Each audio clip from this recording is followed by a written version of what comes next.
바로 만나보겠습니다. 김종대 교수님 오셨습니다. 안녕하십니까? 안녕하십니까? 네. 자, 저희가 금요일마다 항상 이제 바라고 있는 게 헌재 선고가 나면서 거기에 대한 분석을 좀 하고 싶은 그런 마음이 굴뚝 같은데 오늘도 헌재는 아무런 기별이 얘기가 없어. 없습니다. 아, 이게 뭡니까? 예. 예. 사실 이렇게 되면 다음 주 초가 좀 어려워질 수 있다. 어려워졌다. 3월 31일 예. 그때도 어려워질 수 있다 이런 얘기가 좀 나오고 있어요. 그렇죠. 예. 근데 이게 4월로 넘어가는 게 거의 기정사실화 된 것 같습니다. 현재로서는. 이제부터는 헌재 존립의 시간이 다가오고 있거든요. 헌재 존립의 시간. 그렇죠. 그 4월 18일 이후에는 진짜 존립의 문제가 네. 옵니다. 그렇죠. 그러니까 이게 뭐냐 하면은 내가 병원에 아버지가 모시고 간 거야. 네. 우리 아버지는 사실 돌아가셨어요. 그런데 이게 맥박이 불규칙하고 네. 뭐 보면 내가 보기엔 간당간당한 거야. 이게 저 마음이 이제 조마조마한 거야. 그렇죠. 근데 의사가 와. 어. 그래가지고 뭘 이렇게 들여다 보는 것 같더라고 의사가. 예. 그러면 우리는 목 놓아 기다릴 거 아니야. 그럼요. 선생님 어떻게 어떻습니까? 예, 진찰해보고.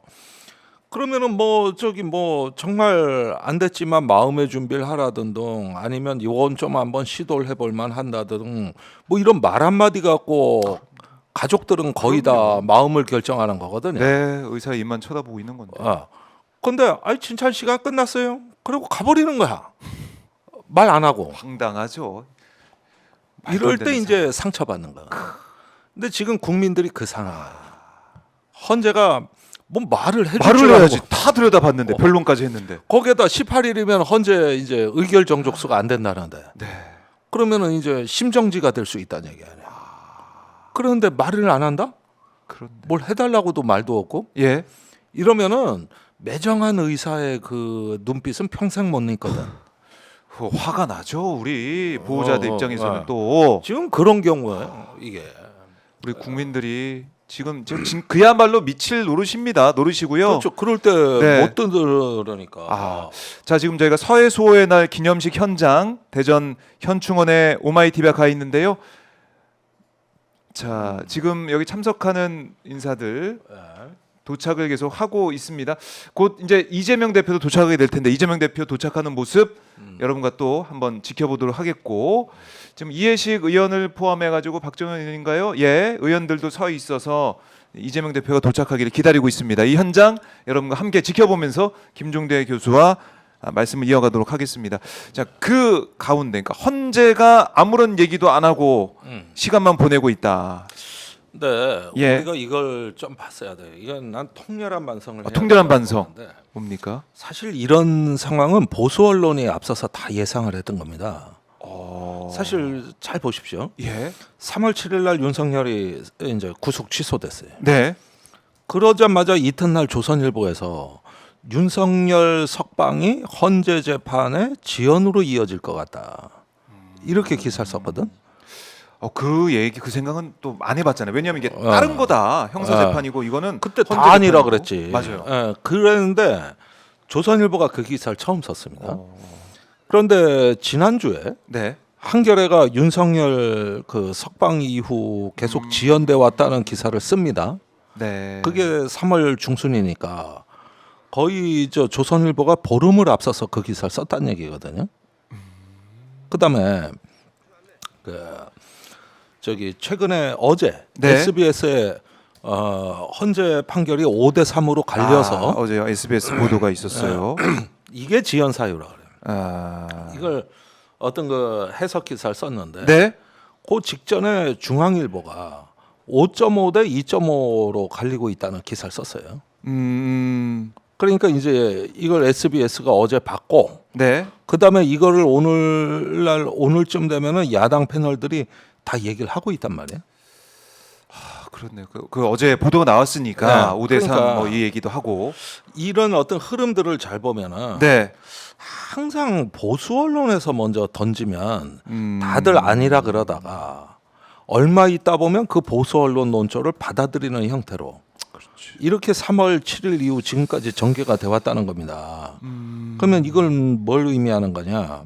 저쪽의 사법 카르텔이 나름 살아있다는 메시지 같아요. 예. 사법 카르텔 특히 살아있다. 윤상현 의원 같은 경우라죠. 네. 그러면 윤상현 의원 본인의 카르텔이냐? 저는 용산에서 받고 있다고 봅니다. 아, 용산에서는 윤석열 구속 취소도 아예 예정하고 있었거든요. 네. 구속 취소 결정 전에도. 네. 그런데 그쪽에서 뭔가 움직이고 있고 네. 그러면 국민의힘 의원이나 보수 언론이 받더라 이거지. 음. 그리고 얼마 지나 보면 현실이 되더라 이거지. 네. 요것이 한 달 정도 이어져 온 거거든. 예. 그러니까 지금 용산을 컨트롤 타워로 해서 예. 이 전반적인 사법 카르텔을 관리하고 동원하는 흐름들이 최근 한 달 동안 이어져 왔다 이겁니다. 그런데 헌재에 관해서도 이제 4월 11일서를 윤상현이 얘기했는데, 네. 그런데 윤상현이 하나 틀린 건 있어요. 그거는 이재명 대표가 2심 선고에서 유죄를 받고 그 다음에 11일쯤 어느 정도 거리를 두고 헌재가 판결한다. 이것이 저들의 계획이었던 거죠. 예. 근데 2심 판결 부분이 차질을 빚은 것이지 무죄. 이 스케줄은 저들의 계획대로 간 거 아니냐 이게. 네. 그러면은 이 부분을 우리가 쭉 살펴보면은 우리는 오로지 국민만 믿고 또 어떤 여론과 당위성을 갖고 싸웠는데 네. 의외로 사법 현실은 아. 이런 어떤 사법 카르텔의 뿌리가 깊은 빨대가 깊은 빨대가 많은 어떤 그쪽의 흐름대로 갔다. 이런 점들 좀 참고를 하셔야 될 것 같아요. 그냥 걱정되는 부분이에요. 정말 큰일 났다는 생각도 들고 의원님 말씀 들어보니까 그러니까 이건 비상사태죠. 비상사태. 비상사태입니다 이게. 아이고. 그러니까 사법 카르텔이 국민을 꺾느냐 마느냐 하는 싸움이에요. 그러니까 이게 우리가 사실은 맨 처음에 내란의 밤을 겪은 다음에는 이거 국회에서 탄핵 의결되면서 끝났다. 헌재가 이걸 어떻게 뒤집냐. 헌재는 당연히 우리가 봤던 국민들이 봤던 그 상황을 그대로 판단하면서 변론 통해서 당연히 결론 내릴 것인데 변론 과정 거치면서도 정말 끝났다. 2월 말에라도 내릴 수 있다. 이런 생각을 했는데 그게 아니었다. 간단치가 않다. 네. 이렇게 보시는 거 비상사태다라고 경고를 주셨는데 이건 비상사태로 네. 보고 있어요. 자, 이재명 대표가 지금 현충원에 도착을 하고 있는 것 같습니다. 혹시 이재명 대표가 오늘 이제 입장하면서 어떤 메시지를 낼지 이것도 한번 저희가 지켜보죠. 이재명 대표가 서해 수호의 날 기념식에 참석을 하기 위해서 도착을 했습니다. 오마이 TV를 통해서 현장 지금 이 시각 생중계로 함께하고 계신데요. 네, 이재명 대표가 마이크를 지금 착용하고 마이크는 아니고 아마 이 서해 수호의 날 관련된 배지를 달고 입장을 하고 있습니다. 자, 이재명 대표 옆에 이제 박정현 의원, 네, 뒤에 이제 이해식 의원 함께 걷고 있고 박찬대 원내대표도 함께 하고 있습니다. 이틀 동안 이 산불 사태 정말 많은 고통받고 있는 이재민들을 만나고 온 이재명 대표. 오늘은 대전을 찾아서 대전 시당에서 최고위원회를 주재하고 바로 대전 현충원으로 달려왔습니다. 서해 수호의 날, 서해 수호의 의지를 다지는 이재명 대표의 오늘 기념식 참석 현장 함께 보고 계십니다. 아마 기념식 이후에 공식 입장을 낼 것 같아요. 네, 일단은 지금 식장으로 입장을 이미 이미 했습니다. 했습니다. 이미 해서 자, 이재명 대표가 서해 수호의 날 기념식 참석을 하고 있는 모습. 아마 그 이후에 입장이 나오게 되면 그 현장 바로 연결해서 입체 생중계로 여러분과 함께 지켜보도록 하겠습니다. 자, 이재명 대표 입장 현장을 봤고요. 자, 일단은 이재명 대표 2심 무죄가 나온 다음에 우리 국민들의 관심은 조기 대선 언제냐라는 데 모아지고 있는데 헌재가 이렇게 끌다 보니까 뭐 스케줄을 알 수가 없습니다. 아직까지는 알 수가 없는데 우리 의원 교수님께서는 비상사태다. 사법 카르텔 작동 중이다라고 경고를 하고 계세요. 네. 그래서 이걸 우리가 그럼 어떻게 이겨낼 것이냐, 또 헌재를 향해서 우리가 어떤 목소리를 낼 것이냐, 이게 중요한 상황 아니겠습니까? 해법, 지금 현상이 이렇게 나타나고 있다면 어떤 해법을 가지고 들여다봐야 되는가? 그런데 헌재가 갖고 있는 워낙 제도적 허점들이 지금 다 드러나고 있는 상황이고 거기에다가 헌재 재판관들 본인이 헌법을 수호할 의지가 박약하기 때문에 이게 쉽사리 어떤 해법을 낼 수가 없죠. 또 지금까지 헌재를 시민들이 지켜왔다고 해도 과언이 아닌데 이런 어떤 그 상황에서 바로 어떤 해법을 내기는 참 곤란합니다. 자, 내부에서 이견이 있다는 건 이제 사실인 것 같아요. 그러면은 이걸 조정할 사람이 누구냐? 네. 재판소 권한대행입니다. 지금 재판소장 권한대행 체제 아닙니까? 문영배. 문영배. 예, 권한대행. 판사인데. 네. 그러면은 이견이 있으면은 조정안을 내든지 아니면은 어떤 의견을 모아가지고 선고문을 쓸 수 있는데 표결을 하든지 네. 뭔 어떤 조치가 있어야 되는 거거든요. 그런데 지금 문영배 헌재 소장대행의 지도력이나 주도력이 붕괴된 거 아니냐도 좀 의심할 수밖에 없어요. 예. 그래가지고 제가 이분이 어떤 분인가 찾아봤는데 네. 이걸 한번 보시죠. 92년에 부산지방법원 판사로 갑니다. 네. 그다음에 부산지법 동부지원 판사를 했죠. 네. 그다음에 부산고등법원 판사, 부산지방법원 판사, 창원지방법원 판사, 부산지방법원 부장판사, 창원지방법원 전주지원장, 부산고등법원 부장판사, 부산고등법원 창원재판부 부장판사, 부산가정법원장, 부산고등법원 부장판사, 부산고등법원 수석부장판사. 네. 뭐 느끼는 게 좀 있죠. 그쪽에 부산 창원 빼면 예. 경력이 없어. 그렇네요. 전형적인 향판이시란 말이에요. 향판이에요. 그리고 부산고등법원 수석부장판사를 마치고 바로 이어서 헌법재판소 재판관이에요. 이게 2019년부터거든요. 예. 올해 6년째죠. 그러니까 일단은 내가 보기에는 어떤 그 마음씨 좋은 어떤 지역의 향판으로서 거의 모든 법관 생활 전부를 다 보냈다고 해도 과언이 아니고 예. 이러다 보니까 어떤 그걸 이 헌재에서 자기가 뭘 주도해 가지고 이렇게 의견을 규합하고 무엇보다도 헌재가 헌법을 수호한다는 강력한 결의 또 어떤 헌법 수호에 대한 엄중함 네. 이런 부분들로 뜻을 모아가지를 않는 분 같아요. 내가 향판이라고 해서 깔보거나 그건 아니죠. 지금 무시하자는 게 아니라 이분 같은 경우는 지역에서 판사 외에는 해보신 게 없고 그러면은 결국은 이 헌재라는 데 와가지고 어떻게 보면은 좀 본인의 어떤 역량이나 이런 것들을 발휘하기에 문제가 있는 거 아니냐. 난 이 의심도 간다는 거예요. 이게 네. 의심도 사실은 어떻게 보면은 이런 어려운 시기에 이걸 정리해 줘야 되는 게 문영배 판사 본인이고 대행 본인이고 그마저도 지금 쉽지 않으면은 공보관을 시켜서라도 이 헌재가 지금 어떤 상황에 처해 있다는 걸 외부에 알리고 그 다음에 헌재가 이 헌법 수호의 마지막 보루라는 거, 이 헌법제의 정상화는 국가 존립의 문제라는 거, 그 다음에 헌재는 선고문을 통해 가지고 우리 사법 체계가 헌법을 수호하는 방향으로 진화된다는 거, 이런 것들 국민한테 계도하고 헌재를 자기가 지키고 헌법을 자기가 수호해야 되는 거거든. 이런 메시지 나온 거 보신 적 있습니까? 없죠. 헌재가 지금 뭐 거의 짜증내는 단계인 것 같아요. 계속 그냥 물어보고. 아직도 부산지법 지키고 계십니까? 그러니까 이런 부분들에서 헌재 사명은 네. 헌법을 수호하는데 더 독립적이고 전문적인 헌법 재판을 전임하는 재판소를 만든 거 아닙니까? 그런데 막상 뭔 재판할 때가 보면 형사 재판의 연장 같고 딱히 헌법 수호에 대해 가지고 의지가 있느냐도 의심스러운 게 그게 한덕수 권한대행 기각 선고입니다. 돌아온 모습. 예. 거기 그 판결문의 어느 대목에 이게 뭐 절차가 이렇고 저렇고 뭐 이런 얘기들 나오는데 국민 여러분께서 헌재를 아껴주시고 이 헌재 정상화가 민주주의의 보루라는 거 이런 점들에 대한 깊은 인식과 더불어 이 선거에 있어서 그 정신을 엄중하게 우린 표방한다.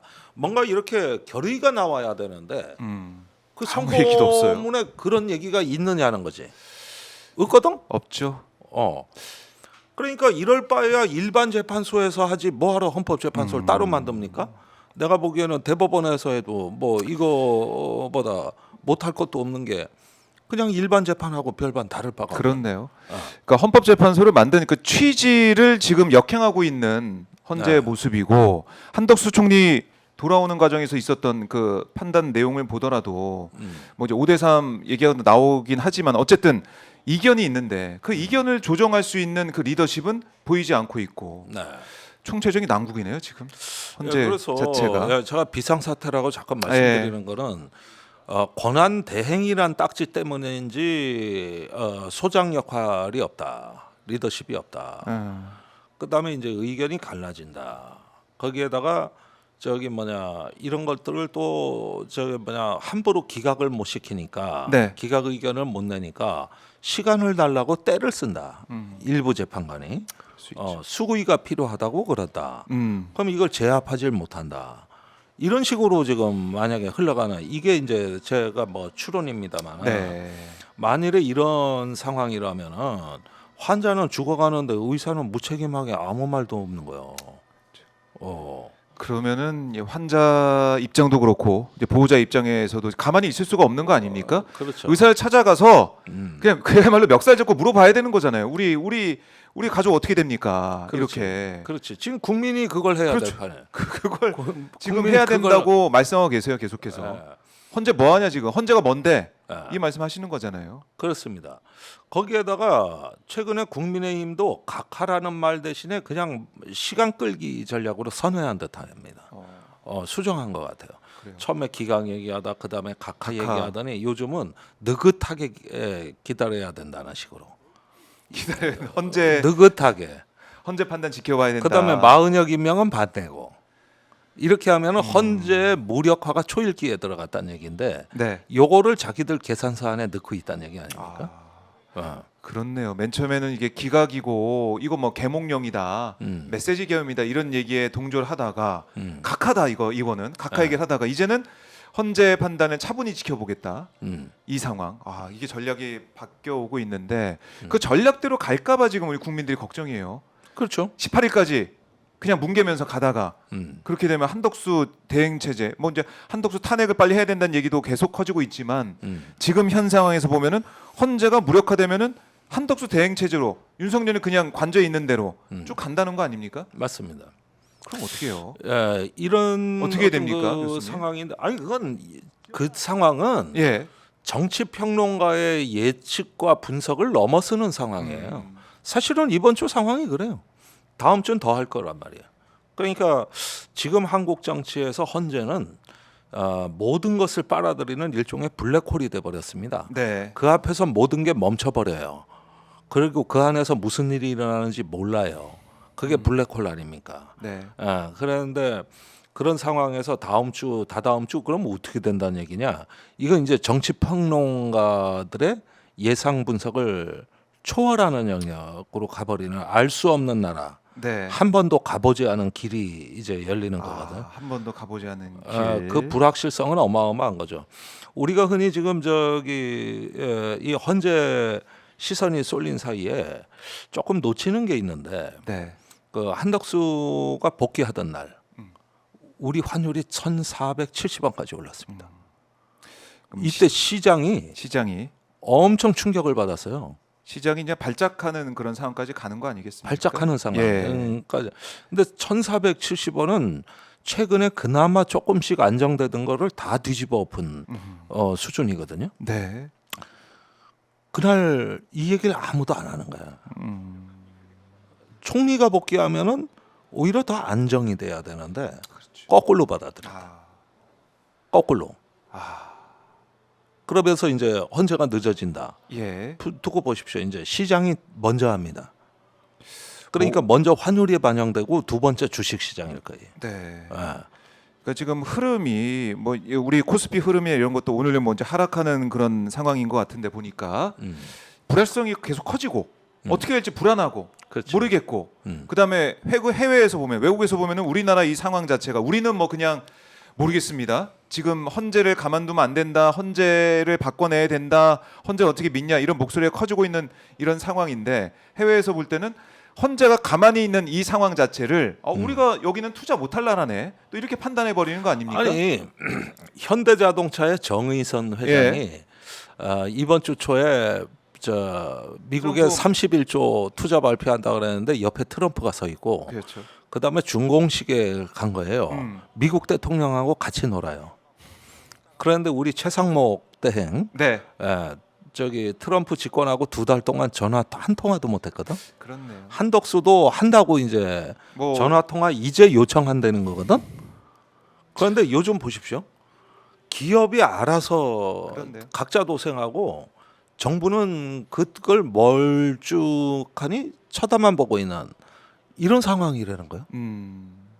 그 정의선 회장도 그런 얘기 하는 거 아니겠습니까? 이제 관세, 자동차 관세 이제 부과된다 25% 얘기하니까 이거는 정부에서 그러니까 나라 대 나라로 풀어야 될 문제지. 관세 이거는 그렇죠. 기업이 어떻게 할 수가 없다. 이렇게 토론하더라고요. 얼마나 답답하면. 그렇지. 정부가 좀 역할을 해줬으면 아무 하는 역할을 건데. 못 하고 있는 거예요 지금.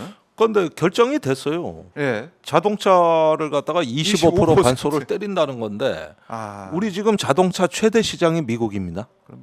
아, 미국에서 이렇게 되면은 그러니까 이제 서둘러 발표한 게 미국에 31조 투자해서 현지 생산하겠다. 그 현지 생산한 거는 관세가 안 붙거든. 그렇죠. 그러니까 트럼프도 그 관세 없다 이러는데 그러면 언제 공장 세워가지고 언제 저 출시해서 언제 수익 낼 겁니까? 그거 아마 이 정권 안에 힘들 거라고. 그런데 그거는 그거대로 뺏기고 투자하면서 약탈당하고 사실은 우리 일자리가 관세- 사라지는 거고. 그렇죠. 예. 관세는 관세대로 관세대로 물고 내고. 둘 다 뺏기는 거지. 아, 둘 다 얻어 터지는 거지. 그렇네요. 어. 그러니까 이런 상황을 막을 수 있었던 게 헌재 아닙니까 사실은. 그렇죠. 빠르게 결정을 내렸으면 이제 리더십이 이제 바로 세우는 희망을 음. 우리가 느낄 수 있고 외국에서 보더라도 아 대한민국이 그래 민주주의 회복하고 선진국으로 가는구나 이런 생각했을 텐데 헌재가 그걸 막고 있기 때문에 네. 모든 국민들의 분노의 화살 물론 지금 윤석열 또 내란 세력한테 가 있지만 제일 지금 가깝게 가 있는 것은 헌재 아니겠습니까? 그러니까 예, 이런 걸 수습해야 되는 정부나 권한 대행이 네, 자기들이 헌재 재판관 임명을 안 하고 엎어져 버리는데 그렇게 되면 헌재는 우리가 왜 빨리 판결해야 돼? 왜 빨리 선고해야 돼? 또 이렇게 응답을 한다는데 아주 죽이 착착 맞아요 둘이. 대한민국을 무정부 상태로 만들자. 네. 혼란에 빠뜨리자. 무정부 아예 상태. 이런 설계도가 나왔어. 이런 설계도가. 그런 설계도가 나온 것처럼. 예. 3월 28일 자 이제 헌재를 계속 저희가 주시를 하고 있습니다. 헌재와 또 대전 현충원 서해 수호의 날 오늘 기념식이 진행이 되고 있는데요. 이 현장 여러분과 함께 입체 생중계로 함께 하고 있는데 헌재는 오늘은 또 기자가 한 명도 없네요. 한두 명씩은 기자들이 꼭 이제 브리핑룸에 앉아가지고 아예 대기를 텅텅 했었는데 비었어요. 아무도 없습니다. 아무 지금. 일도 없습니다. 오마이 아무 TV만 일도. 있습니다. 지금 오마이 TV만. 와. 이게 대한민국 헌법의 현장이라는 거야. 이게 대한민국 헌법의 현장이야. 그러니까 헌법재판소를 우리 국민들이 사실은 믿어왔거든요. 왜냐하면 네. 그 전례 노무현, 박근혜 두 전직 대통령에 대해서 당시에 선고를 내렸던 그 사례들. 그래서 뭐 이 최종 변론 이후에 2주 안에 결론 난다. 또 선고기일 바로 지정이 될 것이다. 이렇게 얘기를 했는데 이게 다 빗나갔어요. 다 빗나갔어요. 그렇기 때문에 지금 이 상황은 정말 비상사태고 이거는 우리가 경험해 보지 못한 그런 시나리오로 가고 있다. 아니 그러니까 예. 지금 결론도 중요하지만은 아예 결론을 내리는 것보다는 결정장애 상태에 빠져가지고 일정 정도 아노미 상태에 빠지는 건데 네. 뭐가 문제인지를 모르는 거예요. 예를 들면 이런 게 있다고.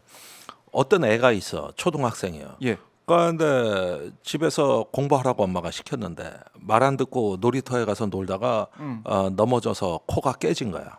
그 코필 징징 흘리고 이제 집에 온다고. 네. 그러면은 부모가 해야 될 일은 빨리 코피를 멈추고 치료하고 원상 회복을 하는 게 가장 우선인데 네. 앉혀놓고 너 엄마가 나가 놀지 말랬는데 왜 나갔어? 그다음에 어제 숙제는 왜 안 했어? 옷은 왜 그 모양이야? 네. 나쁜 친구들은 왜 사겨? 너 만나지 말라 그랬지. 걔들 못 사는 애들이라고. 이제 별의별 잔소리가 다 쏟아지다 보면은 애가 어떻게 되느냐? 네. 뭐가 문제인지 모르는 거야. 아, 잘못했다고 빌라 그래도 그렇죠. 그래서 요거 나가서 잘못했어 그러면 왜 평소에 그랬어? 네. 이게 또 다음 지적이 나오니까 그것도 잘못했어 하다 보면 한이 없는 거야. 이럴 때 이제 무슨 상태냐면은 뭐가 문제인지 모르는 상태. 네. 이게 일종의 아노미라고. 그게 사회적으로 이 사회가 나한테는 너무 어렵고 불편하고 혼란스러워. 네. 이게 아노미 상태거든요. 아하. 이게 개인의 아노미 상태인데 국가도 그런 상태가 있다는 거죠. 그걸 아노크라시라고 하는 거예요. 아노크라시. 아노크라시. 예. 아노크라시. 그러니까 이거는 뭐냐면 국가가 그 상태에 빠지는 거예요. 이걸 이제 그 바버라 월터라고 최근에 내전은 어떻게 일어나는가의 저자 그 책이 네. 요즘 많이 화제가 되고 있죠. 그런데 그 사람이 얘기한 국가의 내전의 네. 위험 구간에 진입하는 구간, 그 위험 구간을 아노크라시라고 그런 거예요. 그러니까 완전한 민주주의나 완전한 독재에서는 내전이 안 일어나는데 어중간하게 요동을 치다가 이게 민주주의가 맞는 것 같기도 하고 아닌 것 같기도 하고 그런데 또 바뀌고 네. 이러는 어떤 혼란기가 존재한다는 거거든요. 그렇죠. 그게 아노크라시예요. 아노크라시. 그래서 우리가 오렌지 혁명이라고 이집트, 티진이 시리아, 네. 우크라이나 이런 데서 처음에 그 페북 같은 SNS가 보급률이 맞아요. 확 높아지던 시기에 민주화 운동이 일어났단 말이에요. 그때 전 세계가 얼마나 찬사를 보냈습니까? 그래 기억납니다. 이게 바로 페이스북, 트위터 혁명이다. 이렇게 하면서 얼마나. 근데 오늘날 어떻게 되느냐? 내전이 일어나는 나라가 다 그 나라들이잖아. 우크라이나는 내전에 이어서 전쟁으로 가고, 네. 시리아는 뭐 내전이 지금 10년째 끝나질 않고 있고. 예. 그리고 그렇게 보면은 그 민주화 운동이라는 게 민주화가 안 되고 민주화 운동만 있었던 거야.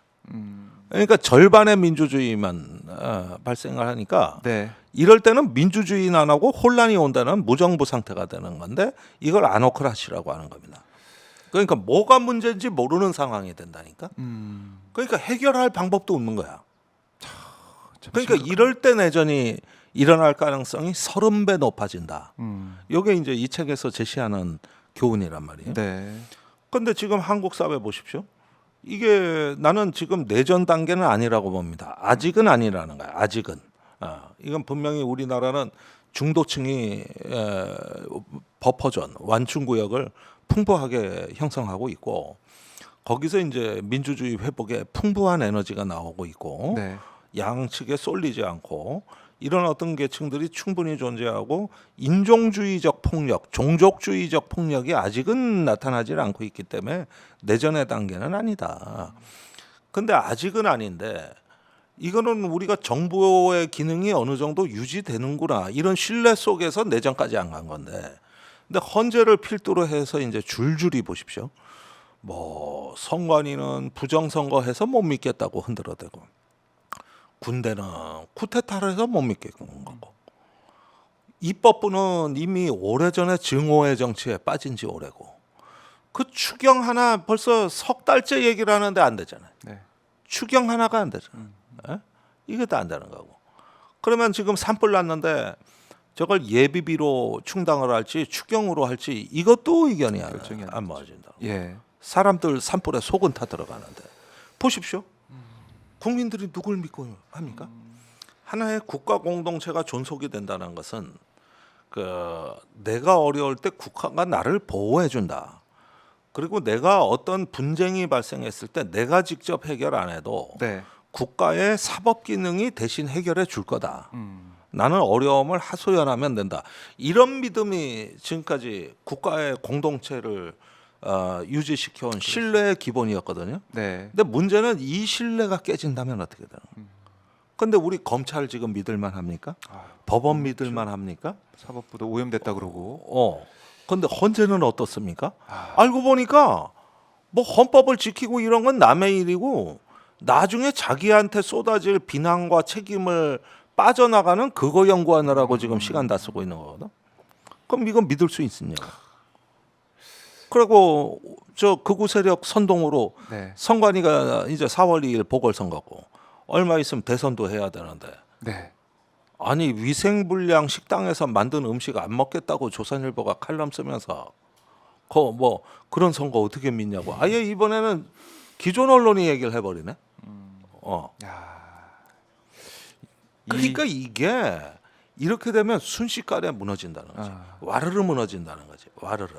그러니까 지금 우리 대한민국이 정말 위기 상황에 와 있고 어떤 이 분기점에 와 있는데 이걸 잘 넘어갈 것이냐 아니면 정말 언급하신 것처럼 와르르 무너질 것이냐 이 위기 상황 비상사태에 있는 거 아니겠습니까?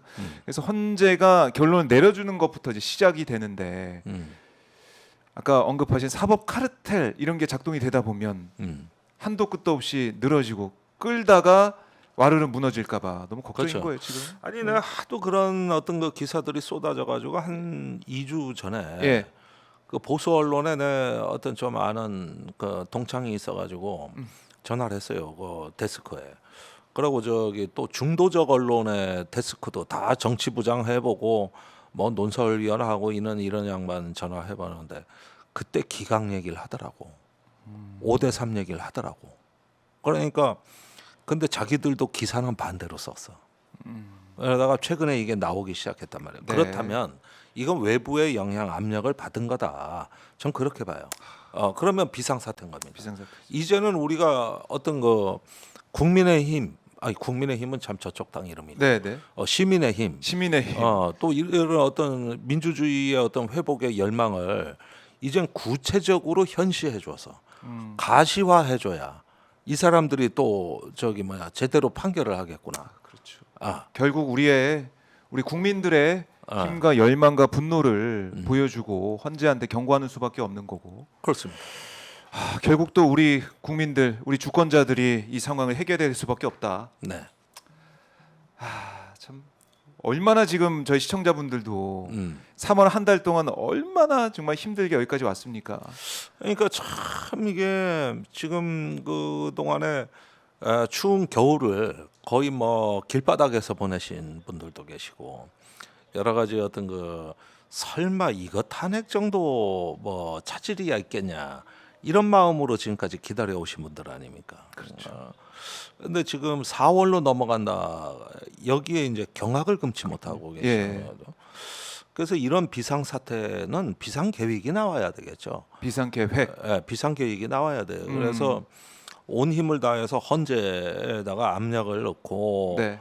또 거기서 이제 제대로 행사하는 이런 어떤 여건을 사방에서 마련하는 것도 필요하고 그러지만은 이제는 나라의 민주주의를 자체 이번에 새로운 시민항쟁을 통해서 한 단계 올려놓지 않으면 다음번에는 더 불안 국가 넘어가서는 위험 국가 실패 국가가 될 수 있다는 이런 어떤 그 마음을 가지고 새로운 나라 더 견고한 민주주의 네. 강한 민주주의를 향해 가지고 시민들이 어떤 민주주의에 직접 나서는 하나의 정치 플랫폼이 필요하다는 겁니다.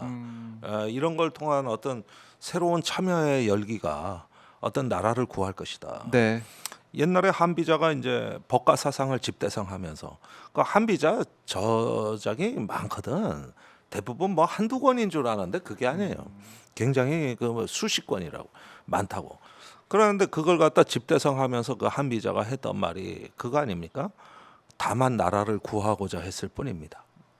하도 나라가 혼란스럽고 또 어떤 사람들은 유교 경전을 줄줄 외는데 무슨 체면치레만 차리려고 그러고 문제 해결 능력은 없고 그런가 하면 도가나 저 불가는 왜 이렇게 구라가 심해? 저기 저 무슨 뭐 이게 저기 말은 좋은데 구라가 심해가지고 사람들이 현실의 문제를 못 보게 하는 현실은 뭐 이제 도피하는 뭐 그런 차원의 얘기가 많이 나오고 하니까. 많이 나오고 하니까 예. 분노해가지고 예.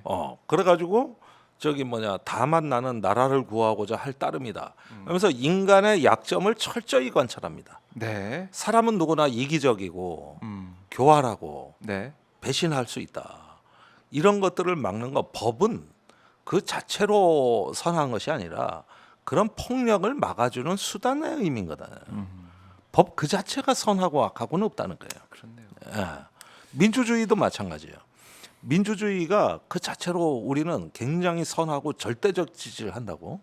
그러나 사실은 민주주의 그 자체가 무슨 선하고 이런 게 아니라 그 민주주의가 사회적 갈등과 폭력을 막는데 네. 가장 좋은 수단이고 가장 좋은 제도라는 의미라는 것이지 그 자체는 뭐 설하고 악할 것도 없는 거예요. 그렇겠죠. 그 민주주의 자체는 예. 그 지금 보면은 이른바 이제 극우들의 이제 준동, 음. 극우들의 목소리 이게 이제 언론에서 마치 우리 중도와 또 우리 국민들, 우리 시청자분들이 주장하는 말하는 그것과 마치 똑같은 것처럼 똑같은 목소리가 나오는 것처럼 해서 보도하는 이런 것들 아니면 극우 쪽의 목소리를 또 부각시켜서 보도하는 이런 행태들 그러니까 민주주의고 표현의 자유라고는 하지만 이게 또 국민들을 속이는 역할을 하는 거 아니겠습니까? 뭐 유튜브만 봐도 뭐 예. 그런 유튜브가 한둘이 아니죠. 그래서 이런 상황에서 일단 어떤 민주주의라는 문명화된 제도의 기반을 잠식하고 허물고 하면은 네. 그다음에 무정부 상태가 오는데 지금 이미 헌재에서 그 징후가 나왔거든요. 근데 우리가 탄핵으로 윤석열 독재를 제거하니까 이번엔 무정부 상태가 온다네. 질서 없는. 그러면 독재 아니면 무정부라는 얘기인데 둘 중에 뭘 국민들이 선호합니까? 어떻게 선택을 합니까? 그러니까요.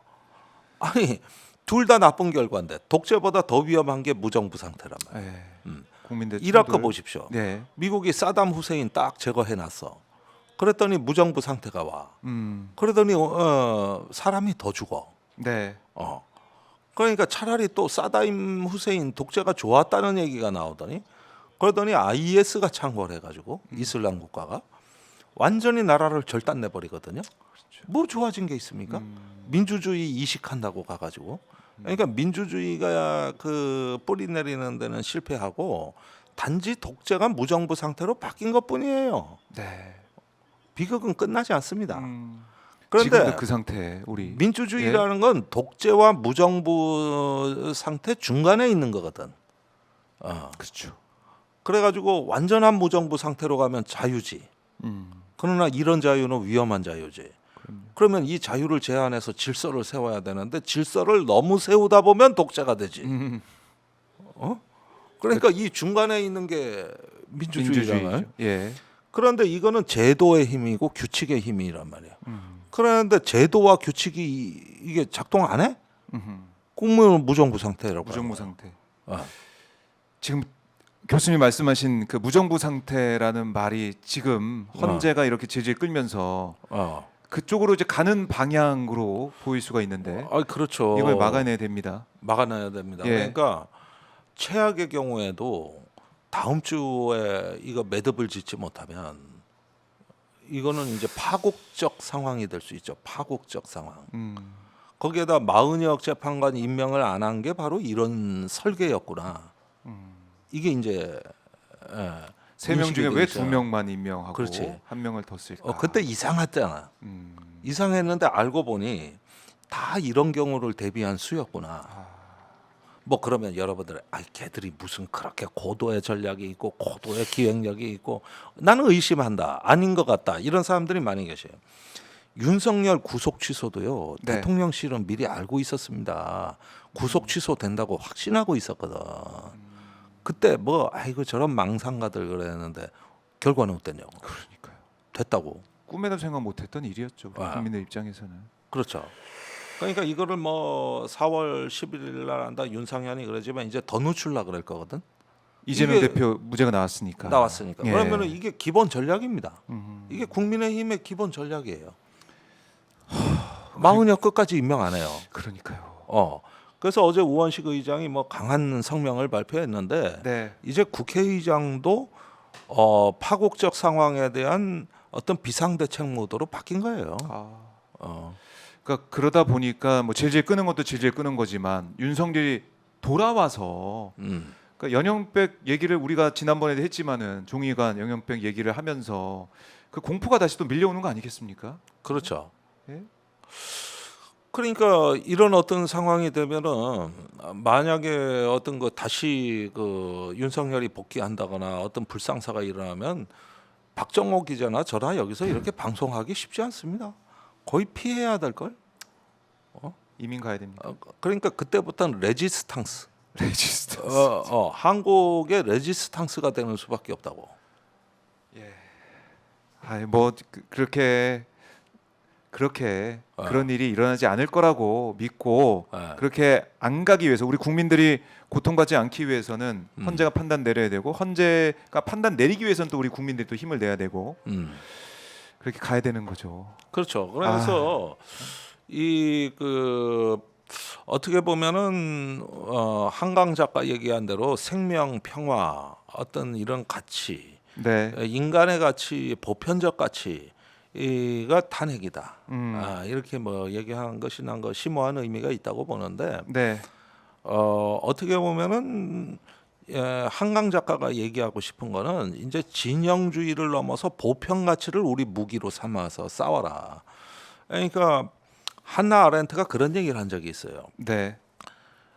나치가 유대인 학살에 대한 범죄는 유대인에 대한 범죄라고 표현해서는 안 되고 전 인류에 대한 범죄다. 이걸 강조했다고. 이건 반인류 범죄라는 것이죠. 네. 이제 오늘날 국제 형사재판소가 다 그런 원리로 움직이거든요. 이게 보편주의입니다. 그런데 독일 사람들이 유대인한테 나쁜 짓을 했대.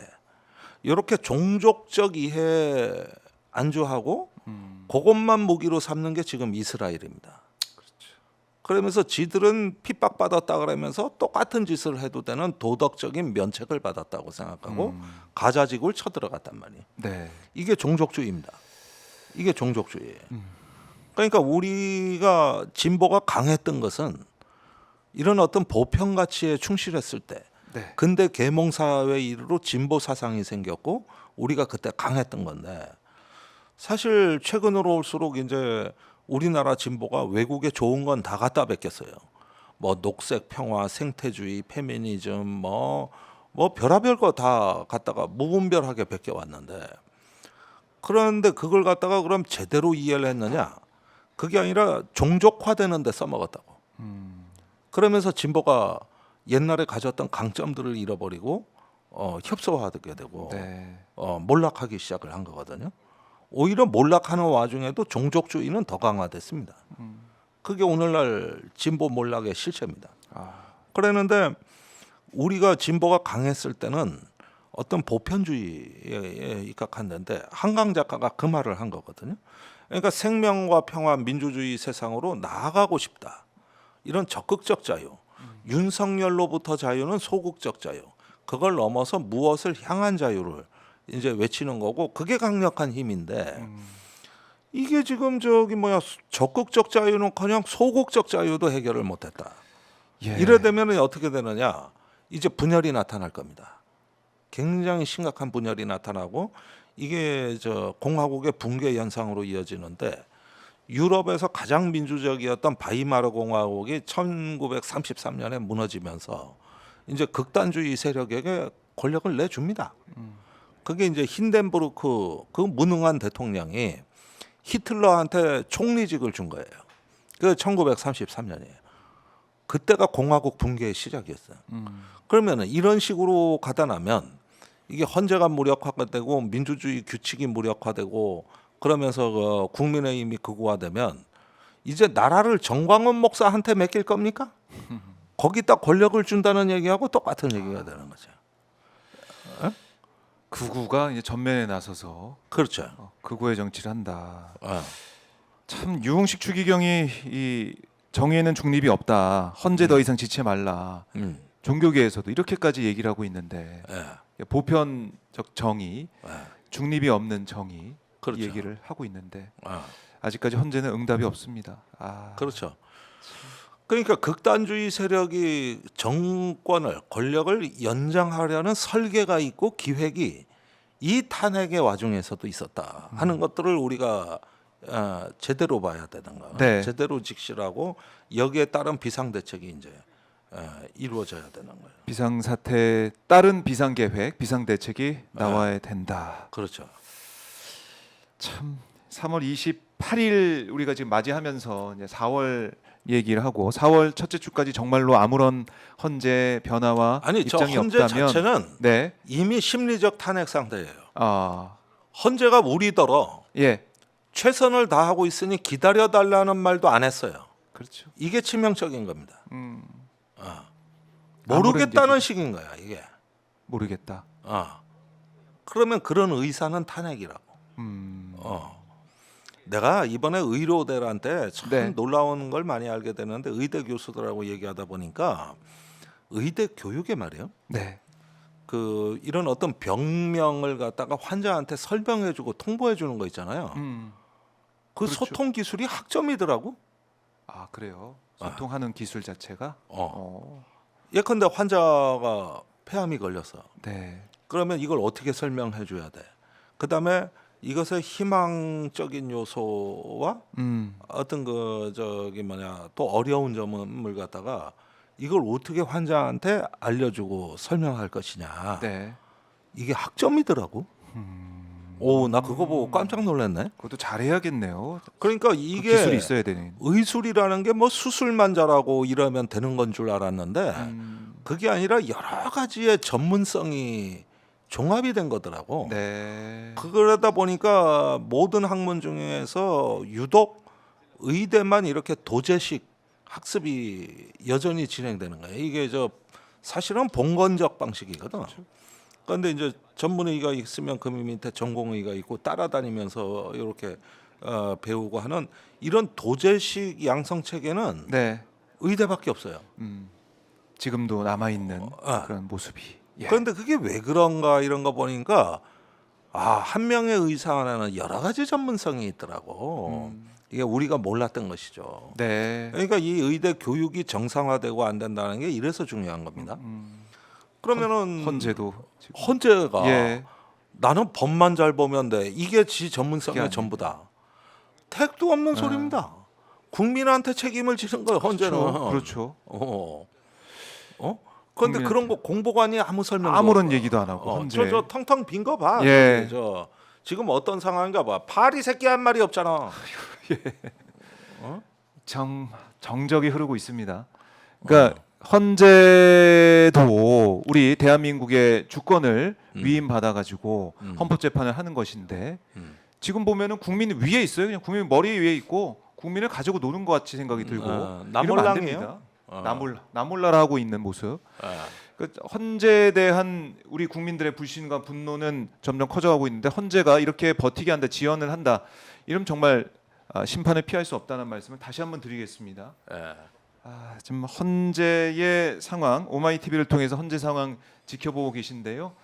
다음 주에는 좀 상황 변화가 있었으면 다시 한번 바라고 우리 국민들의 명령이라는 것을 다시 한번 강조를 합니다. 교수님 가셔야 되니까 그래도 가시기 전에 저희 시청자분들을 향해서 그래도 희망의 메시지 그래도 한 말씀 들어야 되지 않겠습니까? 예, 이제는 네. 어떤 이런 민주주의 제도가 한국에서 네. 수많은 허점을 노정하고 있기 때문에 완전히 뜯어고치지 않으면 안 되는 이런 어떤 그 필요성은 이제 충분히 제기됐다고 보고 어쨌든지간에 헌재를 정상화하는데 나라의 운명이 달려 있으니 네. 이제 그 힘을 보여주는데 우리가 많은 참여가 필요한 거거든요. 그래서 여러분들도 어떻게 보면은 집회, 댓글 또 어떤 여러 가지 후원 네. 우리가 할 수 있는 게 있으면 하자. 그리고 또 이런 참여의 플랫폼을 열어주는 거 네. 이런 것들이 자꾸 외부적으로 가시화가 돼야 된다는 거. 그리고 이제 정치권은 비상대책을 세워야죠. 비상대책을 이제 헌재 탄핵까지도 고려해야죠. 아. 그렇게 하면서 제도적인 대책을 세우고 네. 이렇게 해서 비상국가로서 이 재난을 이길 수 있는 비상국가로 가겠다. 이제 이런 어떤 결의 정도는 나와야 될 것 같아요. 그래요. 이제는 행동을 고려하고 계획을 할 때다. 알겠습니다. 이렇게 정리를 해 보겠습니다. 교수님 말씀 잘 들었습니다. 네, 감사합니다. 고맙습니다.